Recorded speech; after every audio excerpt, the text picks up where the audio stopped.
ጤና ይስጥልኝ የተከበራችሁ የዜና ቤት ሚዲያ ቤተሰቦች እንደምናላችሁ። አሁን የደረሱንን አጫጭር ሰበር መረጃዎችን ለእናንተ አዘጋጅተን ቀርበናል። ወደ ሰበር መረጃዎቻችን ስናልፍ በቅድሚያ የምታደምጡት መረጃ በአሜሪካ የሚኖሩ በሚሊዮን የሚቆጠሩ ስደተኞች ዕጣ ፈንታ አደጋ ላይ የጣለውና ተጠናክሮ የቀጠለውን አዲስና አስፈሪ የአይስ ዘመቻና እየተካሄደ ያለው ስደተኞችን አድኖ የመያዝ እርምጃ ወዴት እያመራ ነው? ሙሉን መረጃ ይዘንላችሁ እንመለሳለን። ወደ ሌላኛው መረጃችን ስናልፍ እጅግ አስፈሪ የሆነ የመጣው ሕይወትንና ተፈጥሮን በደቂቃዎች ውስጥ አመድ እያደረገ የቀጠለው የተፈጥሮ ቁጣ፣ ይህም አሜሪካንን የገጠማት እጅግ ግዙፍ የሰደድ እሳት ነው። ይህንንም ዜና በዝርዝር እንመለስበታለን። እስከ መጨረሻው አብራችሁን ቆዩ። እነዚህንና ሌሎች በርከት ያሉ አጫጭር ሰበር መረጃዎችን ታደምጣላችሁ። ሁልጊዜ ትክክለኛና ሚዛናዊ መረጃ በፍጥነት እንዲደርሳችሁ የዩቲዩብ ቻናላችንን ሰብስክራይብ በማድረግና የደወል ምልክቷን በመጫን የቻናላችን ቤተሰብ እንድትሆኑ በአክብሮት እጠይቃለሁ።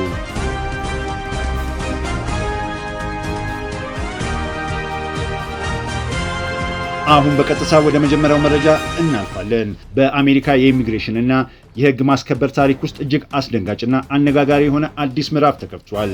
የአሜሪካ የኢሚግሬሽን እና የጉምሩክ ማስከበር መስሪያ ቤት አይስ ተብሎ የሚጠራውና በአገሪቱ ውስጥ ሕገወጥ የነዋሪነት ፈቃድ ያላቸውን ወይም የቪዛ ጊዜያቸው ያለፈባቸውን ሰዎች የመከታተል ኃላፊነት የተጣለበት የመንግስት ተቋም ባለፈው የጁላይ ወር ውስጥ በፕሬዝዳንት ዶናልድ ትራምፕ ሁለተኛ የአስተዳደር ዘመን ከተመዘገቡት ሁሉ የበላይ የሆነ ከፍተኛ የስርዓት ቁጥር ማስመዝገቡ ተገልጿል።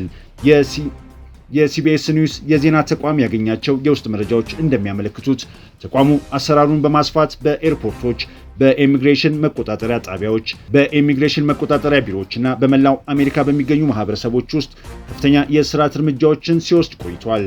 በአለፈው ወር ብቻ በህገወጥ መንገድ ወደ አሜሪካ ገብተዋል ወይም የቪዛ ጊዜያቸው አልፎ ተገኝቷል በሚል ምክንያት ከሀገሪቱ ሊባረሩ የሚችሉ ከ46000 በላይ ሰዎች በአይስ ቁጥጥር ስር ውለዋል። በፌዴራል መንግስቱ ገና በይፋ ያልተለቀቁት እነዚህ ስታቲስቲክሶች እንደሚያሳዩት ነጩ ቤተ መንግስት በቀን 2000 ሰዎች በቁጥጥር ስር ለማዋል ያስቀመጠውን ግፊት ተከትሎ የአይስ የበጋ ወራት የህግ ማስከበር ዘመቻ በጁላይ ወር የበለጠ ተጠናክሮ ቀጥሏል።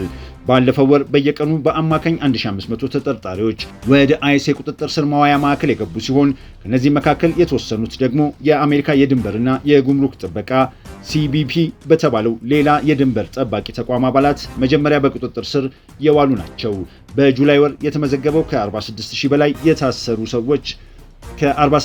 የታሰሩ ሰዎች ቁጥር በጁላይ ወር የተመዘገበው ከ46000 በላይ የታሰሩ ሰዎች ቁጥር በጁን ወር ከተመዘገበው የ43000 ሰዎች ቁጥር በልጦ የተገኘ ሲሆን አሁን ላይ ተቋሙ 68000 ታሳሪዎችን በስሩ ይዞ ይገኛል። እነዚህ አሃዞች እንደሚያሳዩት የትራምፕ አስተዳደር በህገወጥ ኢሚግሬሽን ላይ የከፈተው ጥብቅ እርምጃ በዚህ የበጋ ወቅት እንደገና አንሰራርቷል።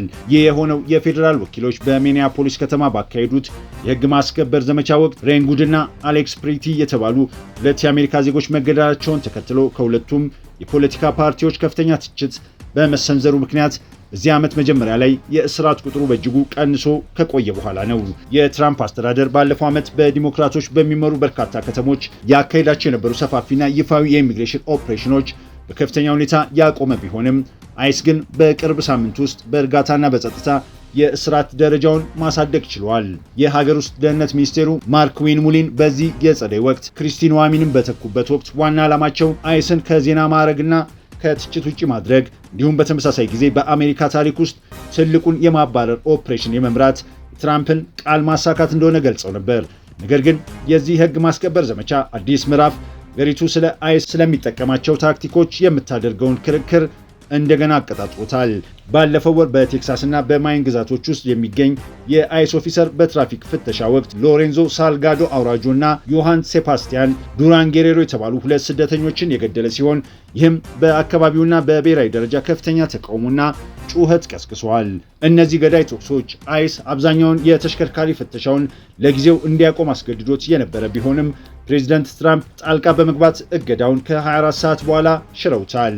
በተጨማሪም ሲቪል ልብስ የለበሱ የአይስ ወኪሎች በመላው ሀገሪቱ በሚገኙ ኤርፖርቶች ውስጥ በሮችና የፍተሻ ዴስኮች አቅራቢያ ሰዎችን በቁጥጥር ስር የሚውሉበት ሁኔታ በቅርብ ሳምንት ውስጥ አነጋጋሪነቱን ጨምረዋል። እነዚህ ስርዓቶች ሊከናወኑ የቻሉት በአይስና የአየር መንገድ ደህንነት በሚቆጣጠረው የትራንስፖርት ደህንነት አስተዳደር ቲኤስኤ መካከል ባለው ከፍተኛ ትብብር ሲሆን ቲኤስኤ የነዋሪነት ፈቃዳቸው ያለፈባቸውን ጨምሮ የአሜሪካ ዜግነት የሌላቸውን ተጓዦች መረጃ ለወኪሎች ሲሰጥ ቆይቷል።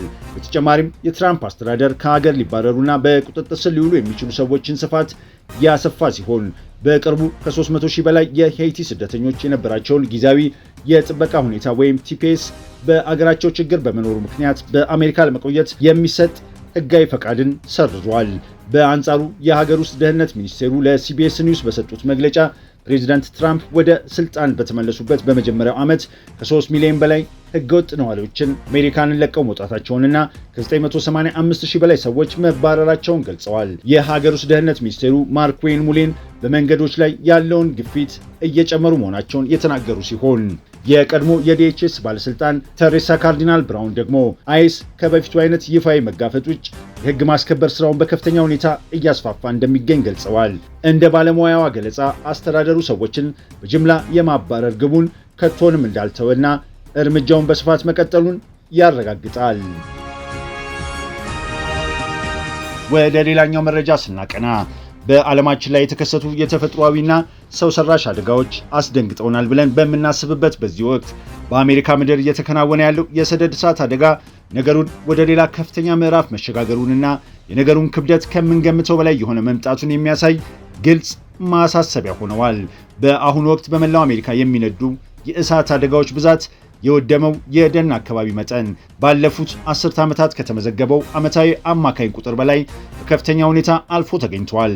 ነገሩን የበለጠ አስፈሪ የሚያደርገው ደግሞ በአሁኑ ወቅት ብቻ 99 እጅግ ትላልቅና በቁጥጥር ስር ያልዋሉ የሰደድ እሳቶች በመላው ሀገሪቱ በኃይል እየነደዱ ይገኛሉ። የዚህን አሰቃቂ አደጋ መጠን በግልጽ ለመረዳት የሀገሪቱን የእሳት አደጋዎች በበላይነት የሚከታተለውና መረጃዎችን የሚያጠናክረው ብሔራዊ የአደጋ ጊዜ የእሳት አደጋ ማዕከል ኤንአይኤፍሲ ይፋ ያደረገውን መረጃ መመልከት በቂ ነው።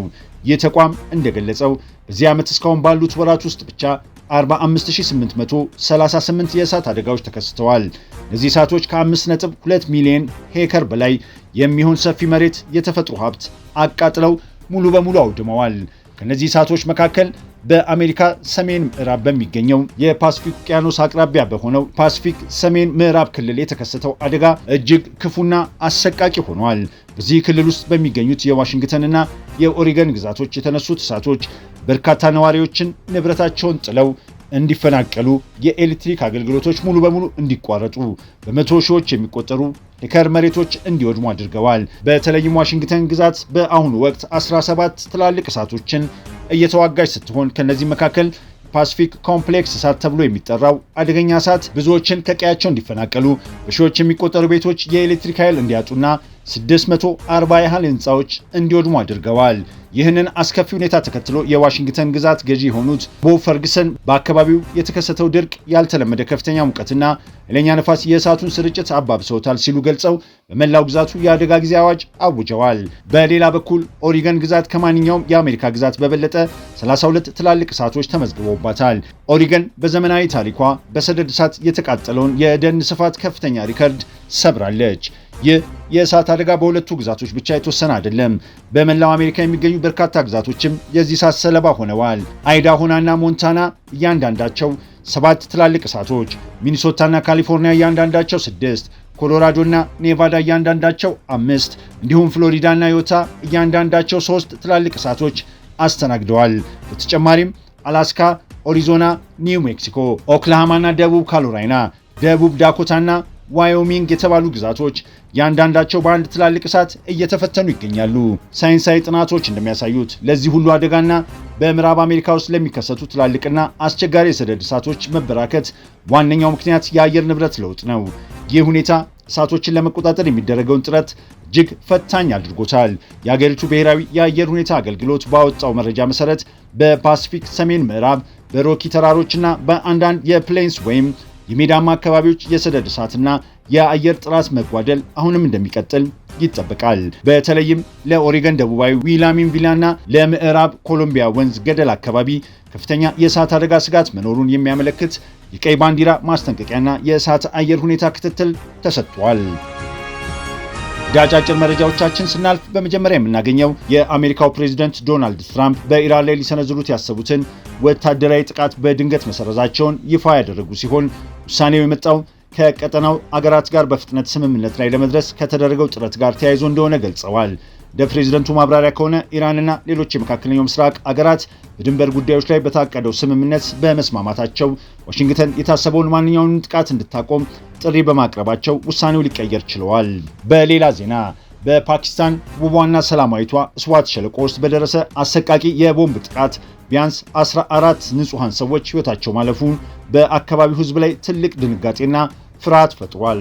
ጥቃቱ እንደተፈጸመ የአደጋ ጊዜ ሰራተኞች በፍጥነት ወደ ስፍራው በመድረስ የተጎዱትን በሰሜን ምዕራብ ፓኪስታን ወደሚገኝ ሆስፒታሎች ሲያጓጉዙ የሚያሳይ አስደንጋጭ ምስሎች የወጡ ሲሆን ይህ አጋጣሚ በአካባቢው ያለውን የጸጥታና የሰላም ሁኔታ እንደገና አደጋ ላይ የጣለ አስፈሪ ክስተት ሆኗል።